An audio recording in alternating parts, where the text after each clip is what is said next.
Bonjour à tous et bienvenue dans cette nouvelle vidéo sur ma chaîne YouTube. Et donc, j'ai eu beaucoup de difficultés pour faire cette vidéo parce que j'ai été très occupé, j'ai cherché un job d'été, etc., etc. Donc c'était très dur. Ensuite, le temps n'est pas avec moi puisque quand je pouvais filmer, il pleuvait, c'est l'horreur. Donc je fais cette vidéo parce que c'est le dernier jour où je peux faire cette vidéo parce que sinon le pay-per-view prochain sera passé, donc je pourrai plus la faire. Donc je la fais aujourd'hui, je voulais vraiment la faire rapidement mais voilà, le destin l'a fait autrement, j'ai eu plein de choses à faire, des examens et autres. Bref, je raconte ma vie, ça ne vous intéresse pas.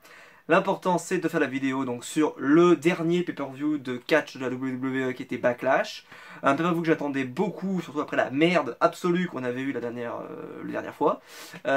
Forcément, je m'attendais à mieux et je m'attendais à beaucoup mieux parce que c'était tellement catastrophique que on ne pouvait pas avoir pire. Donc j'avais mis mes critères assez bas, mais tout de même plus haut que le pay-per-view précédent.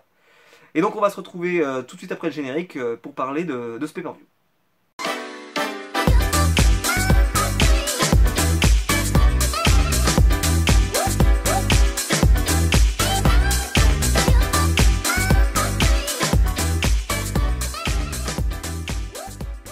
Donc pour commencer, déjà je voulais vous dire que Backlash, là, je l'attendais beaucoup ce pay-per-view. Alors pour plusieurs raisons.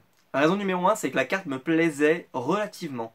Alors, on va pas se mentir, c'était pas la meilleure carte du monde. Il y avait beaucoup de matchs dont je me fichais amplement et des matchs dont l'intérêt pour moi était pas hyper intéressant. Mais il y avait aussi des matchs qui avaient un potentiel intéressant. Je vais expliquer. Avant qu'on parle des matchs en eux-mêmes, le Jinder Mahal Randy Orton, c'était le premier match de Jinder Mahal en main event d'un pay-per-view, première fois pour une titre suprême. Est-ce qu'il allait être à la hauteur, etc. Même si j'aime pas forcément le style de Jinder Mahal, j'avais envie de savoir s'il serait à la hauteur de l'événement d'avoir un match en main event d'un pay-per-view. Ensuite, bon, bien sûr, il y a le match que j'attendais le plus. Alors là, vraiment, pour moi, c'était le match des dieux. AJ Styles contre Kevin Owens. Donc forcément, ces deux lutteurs sont mes deux lutteurs préférés en ce moment. Donc les deux sont à SmackDown et c'est mes deux lutteurs préférés de loin devant tous les autres. Les deux dans le même match, c'était pour moi quasiment un dream match. Donc forcément, j'ai été fou. Et ce match, je l'attendais énormément. Et c'était aussi les débuts de Shinsuke Nakamura. Enfin, il faisait déjà une carrière à NXT, j'avais déjà eu l'occasion de voir certains de ses matchs, surtout les pay-per-view, les gros pay-per-view de NXT, qui s'appellent les Takeover. Mais moi j'avais préféré avec Nakamura, là il est arrivé dans le roster, donc on peut considérer que c'est son premier match à SmackDown, dans le roster de SmackDown en tout cas, donc on pouvait en attendre des choses. Et le reste de la carte était peut-être un peu moins intéressant, mais voilà, il y avait des choses à retenir de cette carte, et on va en parler après, mais en tout cas ces trois matchs-là me donnaient déjà envie de voir le show, alors que le show précédent était catastrophique sur tous les plans, et même sur la carte, c'était pas exceptionnel. Donc on va commencer avec un match dont je ne parlerai pas, c'était le match du pré-show qui était Tye Dillinger contre Aiden English, parce que j'ai pas eu le temps de le regarder. Donc je vais pas parler, parce que je suis honnête avec vous, je parle pas des matchs que j'ai pas vus, parce que faut avoir une certaine honnêteté. La FUD m'intéressait pas du tout, donc ça m'a pas donné du tout envie de me taper, parce que j'ai dû le regarder en différé, de me taper une heure de pré-show pour voir ça. Aucun intérêt, personnellement, c'est Tye Dillinger qui a gagné, je suis très content pour lui. Passons à autre chose, à des matchs un peu plus intéressants.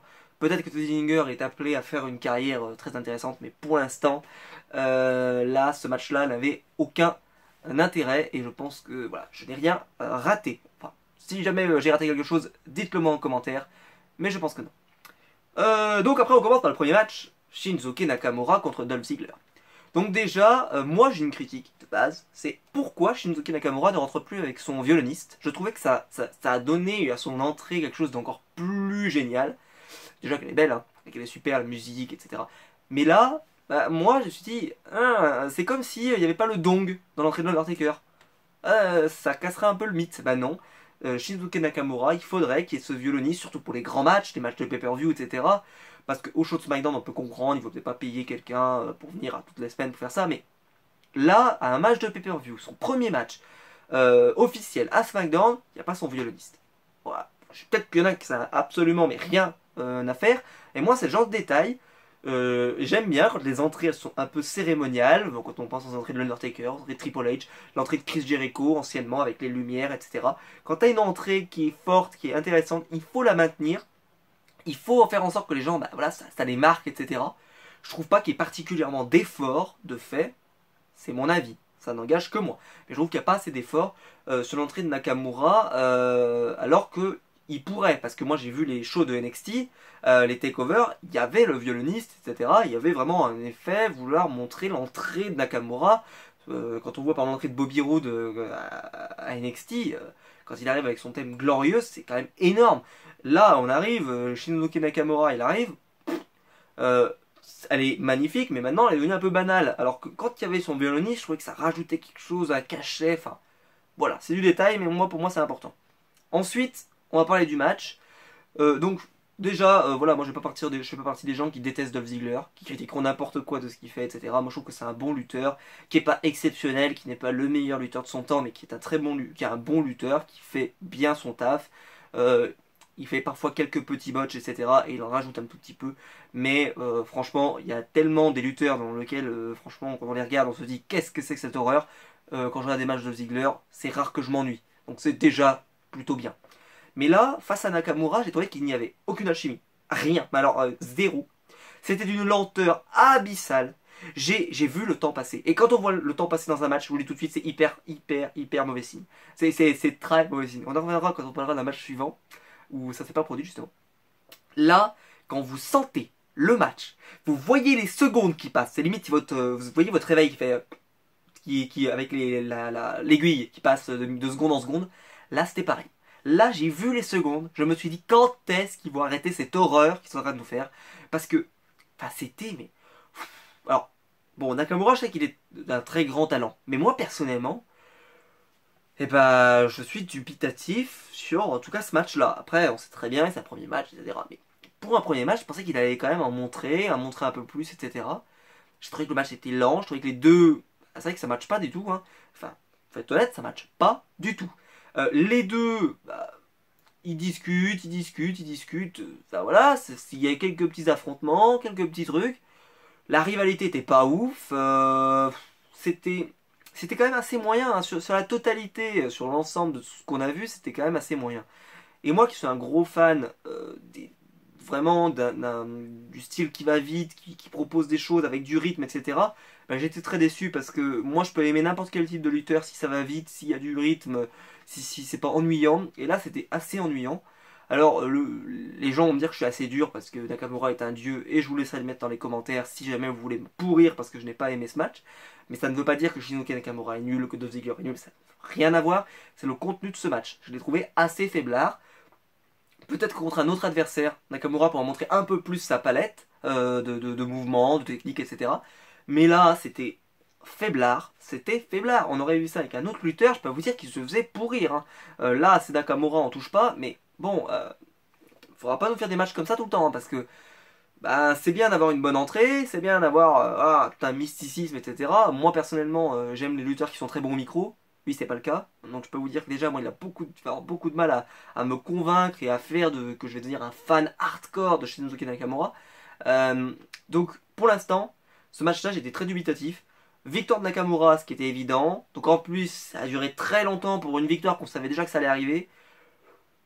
Franchement, voilà, c'est dommage. En plus, ils ont commencé par ce match, je pensais que le match arriverait plus tard. Surtout pour le match d'après. Enfin, voilà, c'est très surprenant. Voilà, voilà, pour l'instant, je me permets de dire que c'est pas le match de l'année et que c'est pas un match incroyable et que son entrée dans le roster principal de Nakamura est pas réussie. Mais ça veut rien dire parce qu'il suffit qu'il ait une bonne feud derrière contre un bon lutteur, etc. Style Kevin Owens, style AJ Styles, style plein d'autres lutteurs qui sont très bons. Par exemple, mais on se retrouve avec Chris Jericho. On sait que c'était un des rêves de Jericho de se retrouver avec Nakamura dans le ring. Pourquoi pas à SmackDown puisque maintenant ils vont être dans le même show quand il reviendra. Donc franchement, il y a un potentiel pour pouvoir faire un match entre les deux, pourquoi pas. Enfin voilà, il y a de l'idée et pour l'instant, faut pas le fusiller, etc. Faut juste dire que ce match n'était pas terrible. Euh, on continue avec le match dont on va parler très rapidement parce que c'était le match tag team entre les Usos et Breezango. Les Usos en heel ça ne fonctionne pas, ça ne fonctionne pas depuis le début, ça fonctionne pas. Déjà en face, alors déjà moi il y a une réflexion de la WWE que j'ai du mal à comprendre. Les Usos on en avait marre en face. Donc qu'est-ce qu'on fait? Normalement, on repose une équipe. Comme ils nous ont fait avec les New Day. Les New Day ont commencé un peu la tête comme ça. On les a pas vus depuis. Enfin, ils ont été host de WrestleMania, mais ils ont pas lutté depuis un petit moment. Ça fait un moment qu'on est tranquille, qu'on les voit pas. Là, qu'est-ce qui se passe?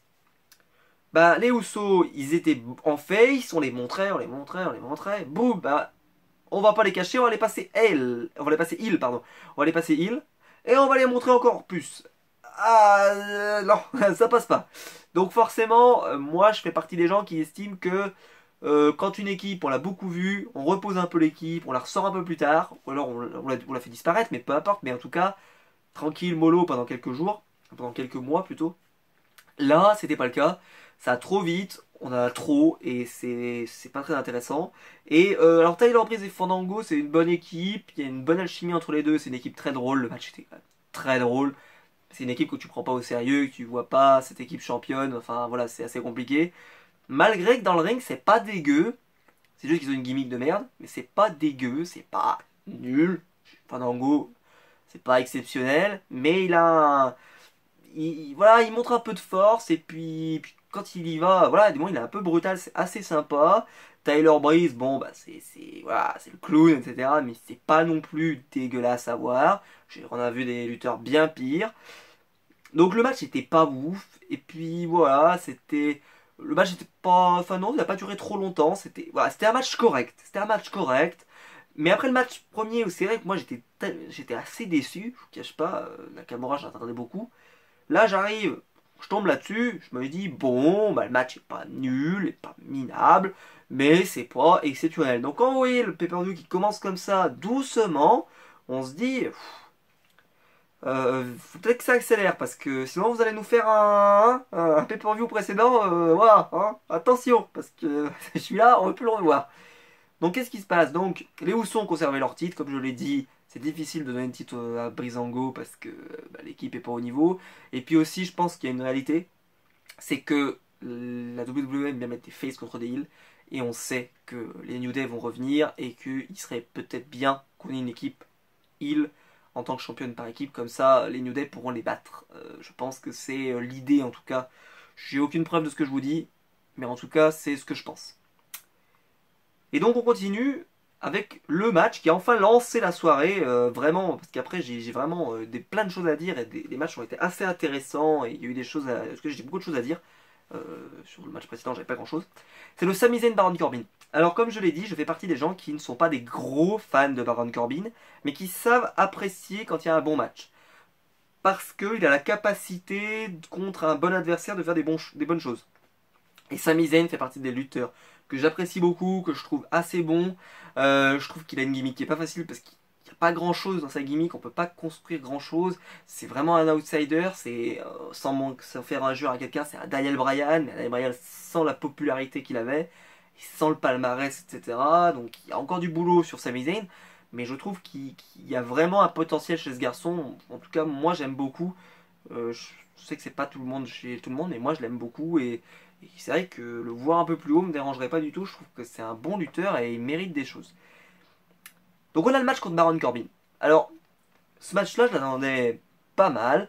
C'est pas le match que j'attendais le plus. Je vous ai dit au début de vidéo ce que j'attendais le plus. Là, ce match-là, voilà, c'était un match intéressant. Je me suis dit, bon, il y a un potentiel. Après, la rivalité est sortie un peu de nulle part. C'était pas très construit, etc. Mais c'est pas très grave. Et le match était pas mal. Franchement. Baron Corbin tient bien du même niveau. Sami Zayn tient bien le niveau. Il y avait de l'engagement. Il y avait du rythme. Il y avait un bon style des deux côtés. Chacun sur son style. Parce que voilà, Baron Corbin, on peut pas lui demander les mêmes choses que Sami Zayn. Et pareil, et inversement. Sami Zayn, c'était assez rapide. Ça donnait du rythme. Baron Corbin, c'était assez exceptionnel. Il était fort. Il était puissant. Voilà, et puis personne ne dominait vraiment l'autre. Je trouvais que c'était assez égal. Il y a eu des périodes où chacun a pu montrer un peu son talent. C'était assez intéressant. Et très surpris, Sami Zayn qui remporte le match. Et là, waouh, quand ça s'est produit, je fais waouh, qu'est-ce qui se passe? Quand même, Baron Corbin il est en push. Il n'est pas en surpush à la Roman Reigns, il est en push. C'est pour ça que c'est pas insupportable de voir le push de Baron Corbin parce que c'est très progressif. Quand on voit le surpush de Roman Reigns, franchement, il faudrait qu'il prenne des cours avec Baron Corbin et Booker de SmackDown, parce que c'est progressif, on n'en a pas plein la tête, voilà, ça va doucement, et quand il sera prêt, quand on l'aura bien booké, quand on l'aura bien fait monter, il deviendra champion. Mais là, pour le moment, on crédibilise, on crée des matchs, on crée des rivalités, pas que des victoires, on fait des matchs, des défaites, des victoires, on le fait monter progressivement, peut-être une mallette du Money in the Bank, on sait pas trop encore, mais voilà, tout doucement, on le fait monter. C'est comme ça qu'on crée des grands lutteurs, c'est sur le progressif. Hein. Ça, pour moi, c'est un match parfait. Sami Zayn en plus avait, je pense, besoin d'une victoire. C'est quelqu'un que, comme je l'ai dit, j'aime beaucoup, mais on lui donne pas grand chose. Là, il a une victoire. Une victoire qui en plus, bah voilà, ça décrédibilise pas Baron Corbin parce que la victoire était pas incroyable. Il s'est pas fait humilier ou autre. C'était une victoire. Enfin, j'ai trouvé vraiment que c'était un bon booking. Et à ce moment, je trouve que le booking est plutôt très bon, hein, règle générale. Euh, là, bah, Sami Zayn, Baron Corbin. Je valide totalement, le match était très bien, bonne alchimie entre les deux. Je ne sais pas si on aura l'occasion de revoir ce match plus tard dans l'année, etc. Peut-être pour une ceinture mineure ou je ne sais où. Mais c'était un bon match et voilà, je me permets de dire que ce match-là méritait le coup d'œil. Méritait le coup d'œil et c'était pas le match qui va rester de Baron Corbin. Mais dans les matchs que j'ai vus depuis qu'il est à SmackDown et depuis assez longtemps quand même, ça fait partie des matchs que j'ai le préféré chez Corbin. Donc voilà, on peut, même si je n'accroche pas forcément à son style de catch, etc., comme je l'ai dit, il y a des lutteurs qui sont capables de sublimer contre certains adversaires, et je pense que c'est le cas de Baron Corbin. Ensuite, on a eu le match à 6, féminin, assez sympa le match. Donc on avait Natalia, Tamina et Carmella qui ont affronté Charlotte, Becky Lynch et Naomi.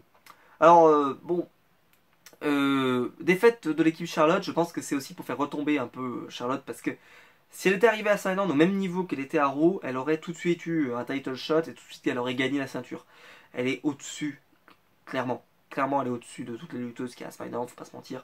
Même Natalia est pas au niveau, Naomi est pas au niveau. Enfin, voilà, faut pas se mentir, c'est pas ouf, quoi. Voilà, faut être honnête.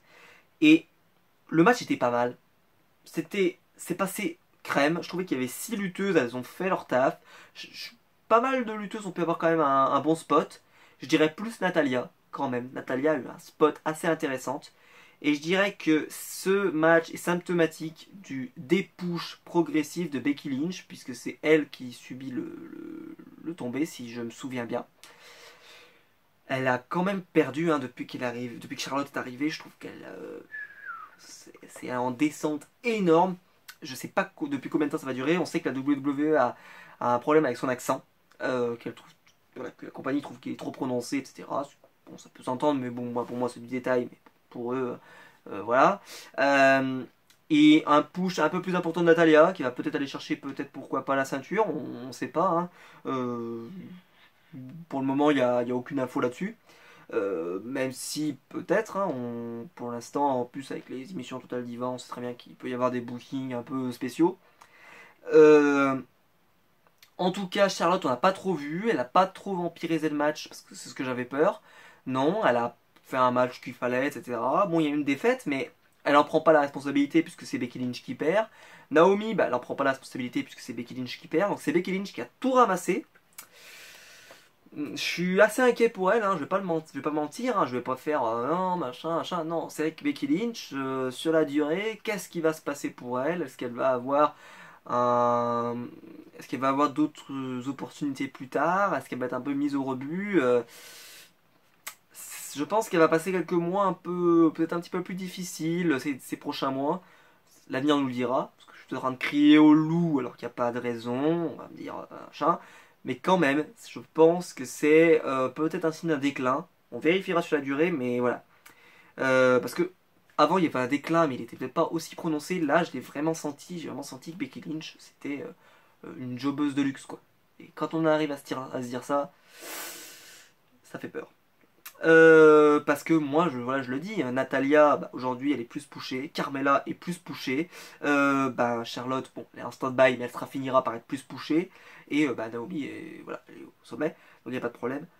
Donc attention, Becky Lynch, je sais pas ce qui va lui arriver dans les prochaines semaines, mais à mon avis, je pense qu'on va moins la voir, ils vont un peu la reposer.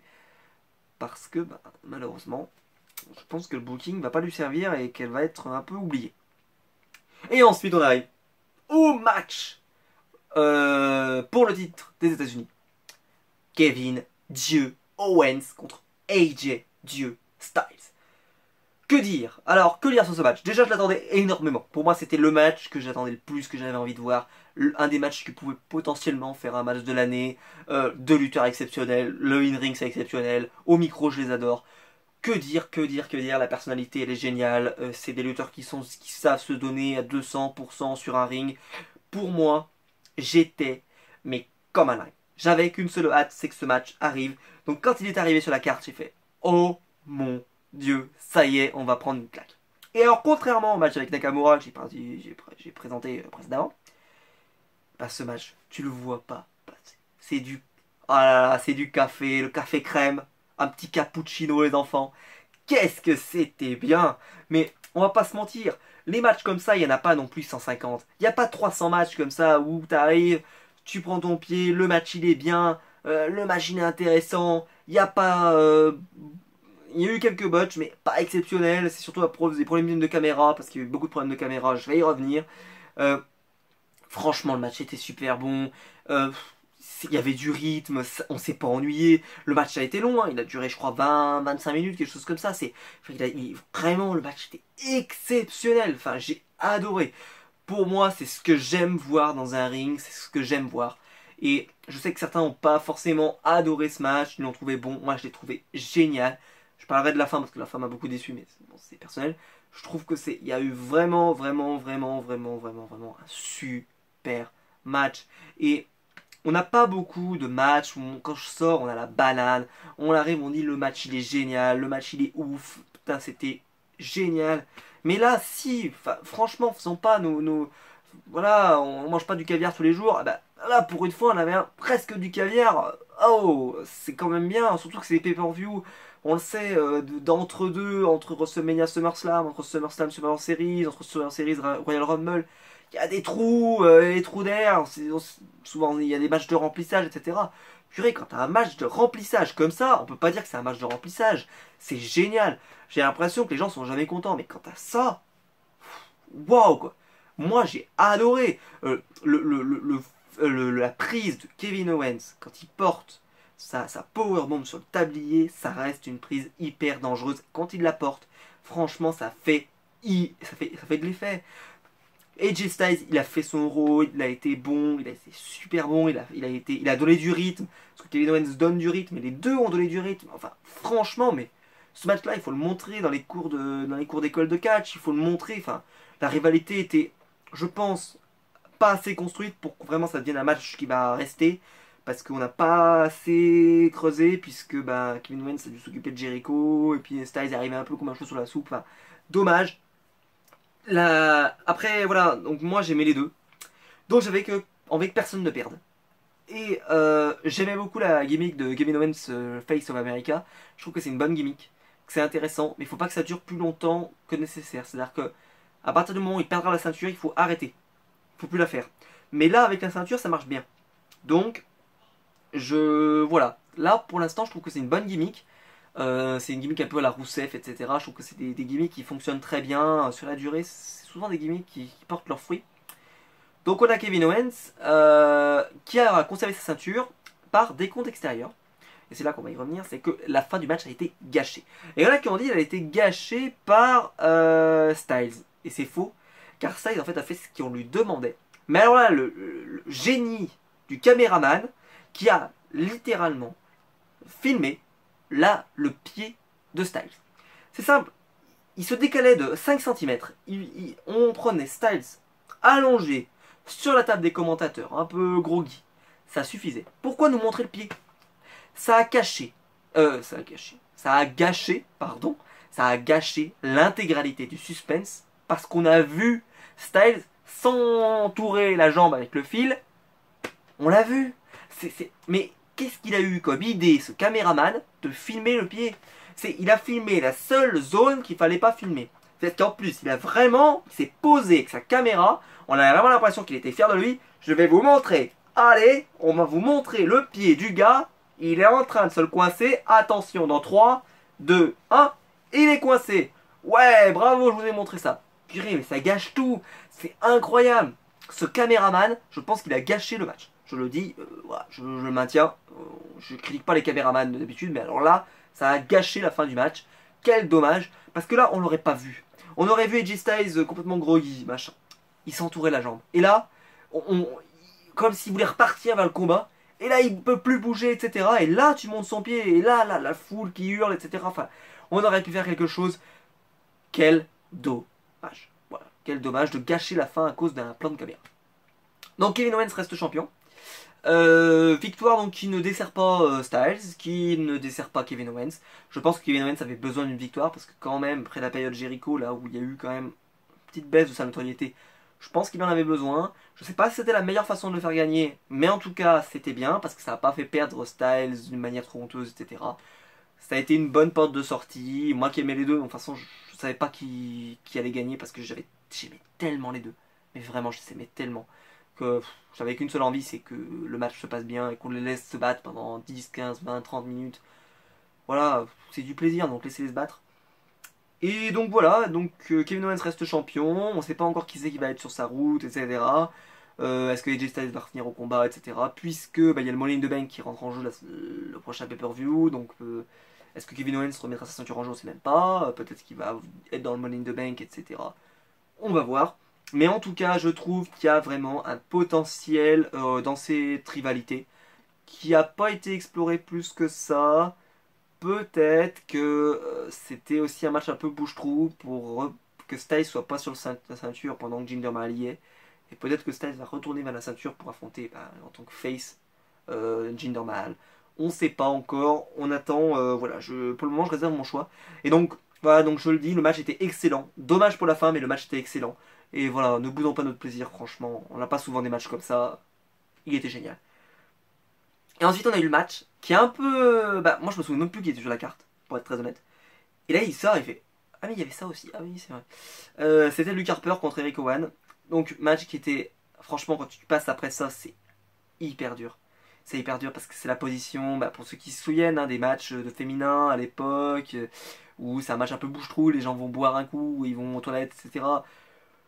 Voilà, le match était pas ouf, il se passait pas grand chose, la rivalité était pas. Voilà. Euh, Est-ce que le match était bon? Enfin, il était moyen, c'est pas nul, mais c'était pas ouf. Les deux lutteurs sont pas très populaires, c'est pas.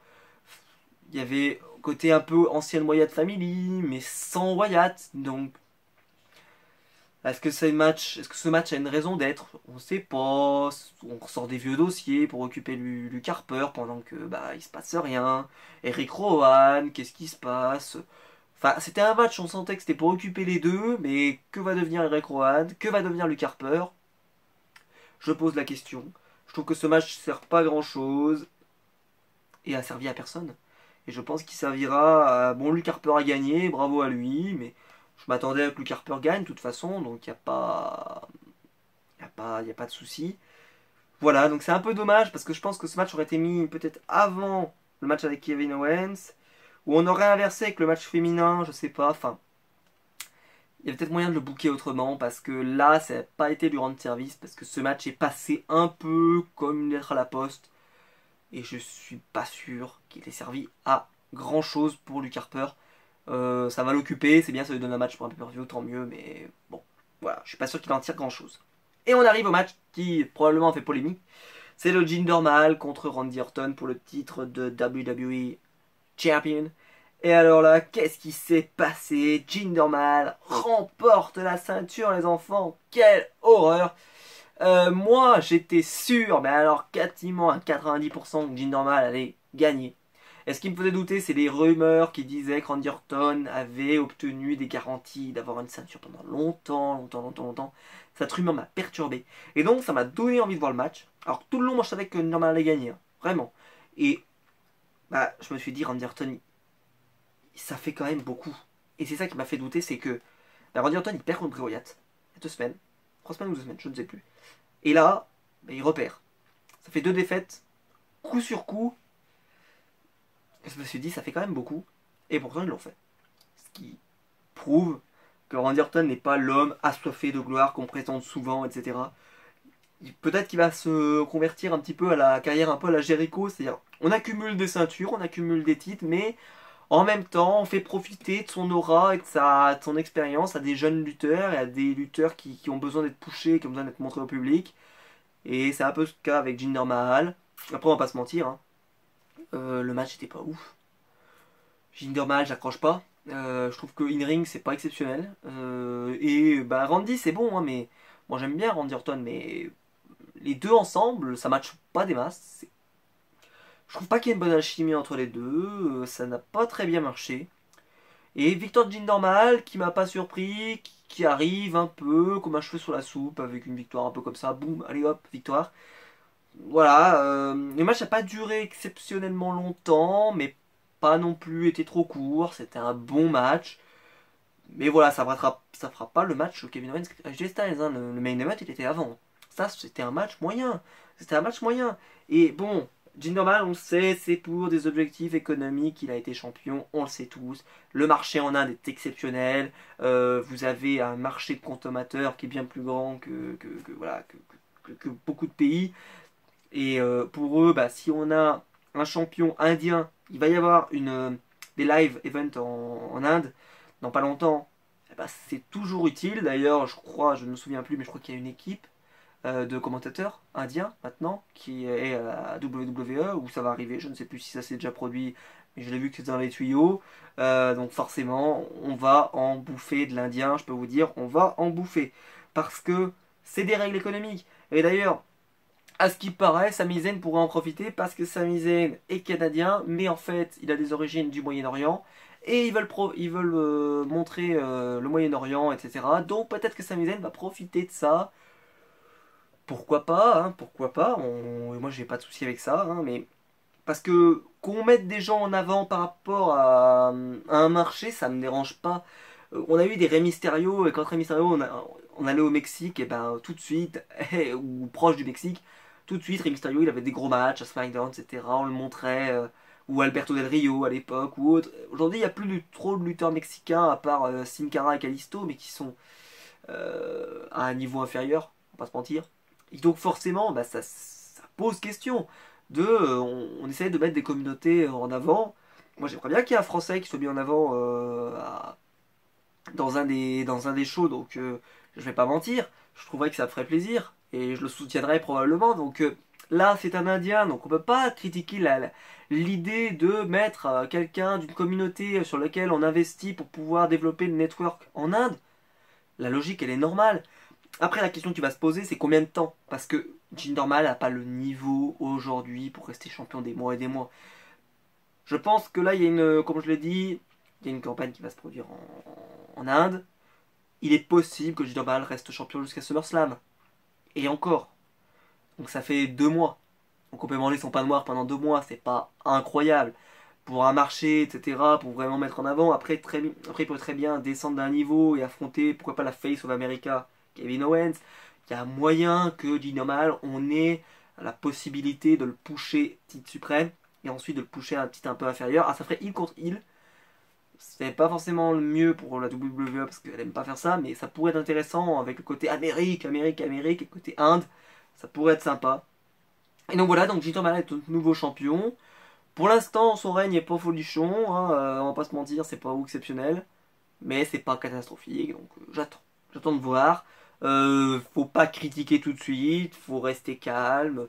Y a pas, parce que j'ai vu, on a tous entendu parler de ça sur les réseaux sociaux et sur sa page Wikipédia, il dit normal, qui s'est fait tacler, surtout pour ses problèmes à ce qui paraît avec le dopage, hein. On sait que voilà, il a pris énormément de muscles. Moi personnellement, je suis pas médecin, donc je me permettrai absolument pas de critiquer quoi que ce soit.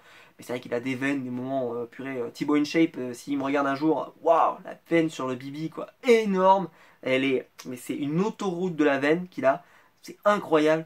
C'est des veines, mais puis on dirait qu'elles vont exploser. Enfin, c'est incroyable, les veines qui viennent de là jusqu'à là. Moi, je suis pas musclé, donc vous voulez tout de suite essayer pas de chercher mes veines. Je vous le dis, mais vraiment les veines qu'il a, les veines. Mais bon, je sais que si jamais on s'appauvrit, qu'on vraiment on muscle à fond, etc., on mange comme il faut, enfin, Ouais, je sais qu'on peut avoir des résultats quand même qui sont assez exceptionnels avec quelques compléments alimentaires et autres, donc il n'y a pas besoin forcément toujours de voir le mal et du dopage. Mais voilà, et puis surtout ça a critiqué, critiqué, critiqué. Attendez, pour le moment il n'y a aucune information. Je vois pas les gens s'insurger contre Brock Lesnar alors que Brock Lesnar il s'est fait choper dans son combat de MMA et pourtant il n'y a pas non plus Meryl dans la demeure. Hein. Brock Lesnar est bien champion et j'ai pas vu des gens brûler la page Wikipédia de Brock Lesnar. Donc je trouve que bon pour l'instant soyez calme et restez calme. Peut-être que ça va pas durer bien longtemps et que du normal va rester champion de 2 mois. Donc tu calmes, c'est pas un drame, c'est pas un drame absolu. Parce que du normal, je le vois pas être champion sur la durée, sur des années. Il a pas le niveau, c'est évident. Donc voilà, donc c'était mon avis hein, sur Backlash. Bon pay-per-view, pas exceptionnel, mais bon pay-per-view. Avec des matchs qui valaient le coup d'être vus, hein, le Randy Orton du normal, juste pour l'info de voir du normal. Le premier match de Nakamura et le match Kevin Owens, Chris Jericho. Kevin Owens et J Styles, pardon. Et le match Sami Zayn, Baron Corbin qui a été une excellente surprise. Donc voilà, le match était très bon. Donc le prochain pay-per-view, c'est Extreme Rules du côté de Raw. Pay-per-view qui a une carte un peu intéressante, surtout avec un match à 5 si je me souviens bien, avec pour le match de Number One Contender contre Brock Lesnar, puisqu'on sait que l'adversaire de Brock Lesnar c'était Braun, mais il s'est blessé. Donc on va voir. J'ai peur que ce soit Finn Balor ou Seth Rollins et qu'ils ne survivent pas à ce genre de match. Moi je préfère que ce soit Bray Wyatt, mais on en reparlera d'ici là. En tout cas, n'hésitez pas à liker la vidéo. C'est ce qui m'aide le plus sur YouTube, donc si vous prenez le temps de le faire, c'est vraiment gentil de votre part. Il n'y a aucune obligation, hein, mais si jamais vous prenez le temps de le faire, c'est vraiment gentil. N'hésitez pas à vous abonner aussi. Hein, j'essaie de faire une vidéo review de tous les pay-per-view de la WWE. Maintenant, je vais essayer de m'y coller et essayer d'être plus rapide. Là, le prochain Extreme Rules, je vais essayer d'être très rapide pour le sortir parce que là, j'ai vraiment trop attendu. Je vais essayer vraiment de me coller. Dans la semaine, il faut que ça sorte. Là, ça a été trop long, j'ai eu trop de choses à faire, mais là, maintenant que je suis en vacances, bon, j'ai trouvé un job d'été, mais c'est bon, je vais pouvoir faire des vidéos. Donc, vous inquiétez pas, ça va sortir. En tout, et pour ceux qui me suivent pour d'autres styles de vidéos, on se retrouvera donc normalement très bientôt pour une vidéo avec des figurines, etc. J'ai eu pas mal de réceptions, mais j'ai pas eu le temps de faire des unboxings. Vous inquiétez pas, ça arrive sur la chaîne. Euh, et voilà, donc n'hésitez pas à vous abonner hein, pour pas rater tout ça. Et on se retrouve donc très bientôt, normalement la semaine prochaine, pour une prochaine vidéo sur ma chaîne. Ciao!